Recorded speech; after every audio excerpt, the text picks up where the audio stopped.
ഇന്നത്തേത് വീണ്ടും ഒരു കമ്മലാണ്. കമ്മൽ കുറച്ച് കൂടി പോകുന്നുണ്ടോ എന്നൊരു സംശയമില്ലാതില്ല. പക്ഷേ എന്നാലും കമ്മൽ ഉണ്ടാക്കിയേ പറ്റൂ. ഈ ഉണ്ടാക്കുന്ന കമ്മൽ എനിക്കുള്ളതാ. കാരണം ഓൾറെഡി എൻ്റെ കാതിലുള്ള കമ്മൽ കേടുവന്നു. അപ്പോൾ അത് നന്നാക്കി കിട്ടുന്നത് വരെ തൽക്കാലം എൻ്റെ കാതിലൊരു കമ്മൽ വേണമല്ലോ. അങ്ങനെയാണ് ഞാൻ ഈ കമ്മലിൻ്റെ പരിപാടിക്ക് ഇറങ്ങിയത്.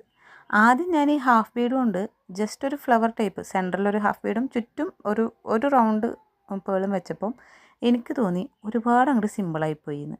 അപ്പോൾ പിന്നെ നമുക്ക് വീണ്ടും ഒരു കലാപരിപാടി നടത്തണമല്ലോ. അങ്ങനെ ഞാൻ അതിൻ്റെ ചുറ്റും ആർഭാടത്തിനും അലങ്കാരത്തിനും വേണ്ടി വൈറ്റ് ഹാഫ് ബീഡും കൂടി ഒട്ടിച്ചു കൊടുത്തു. മൊത്തത്തിൽ വന്നപ്പം കുറച്ച് സൈസ് കൂടിപ്പോയി എന്ന് ആദ്യം എനിക്ക് തോന്നിയെങ്കിലും ഉണ്ടാക്കി കഴിഞ്ഞപ്പം കുഴപ്പമില്ല കേട്ടോ. അത്യാവശ്യം അളവ് തന്നെ ആയിരുന്നു, ഒരുപാട് വലിയ സൈസൊന്നും ആയില്ല. എന്നിട്ട് ഞാനിതിൽ സ്റ്റഡും കൂടെ ഒട്ടിച്ചു കൊടുക്കുക ചെയ്തു. നന്നായി ഉണങ്ങിയതിന് ശേഷം കട്ട് ചെയ്യാൻ പാടുള്ളൂ കേട്ടോ. അപ്പം നന്നായി ഉണങ്ങിയതിന് ശേഷമാണ് ഞാനത് കട്ട് ചെയ്തത്, സ്റ്റഡ് ഒട്ടിച്ചു കൊടുത്തത്. പിന്നെ വാക്സ് പേപ്പറൊന്നും ഇതിൽ ഒട്ടിക്കാൻ നിന്നില്ല, കാരണം ഇതെനിക്കുള്ളതാണല്ലോ. കാരണം ഫോർമാലിറ്റീസ് ഒക്കെ കുറവായിരുന്നു.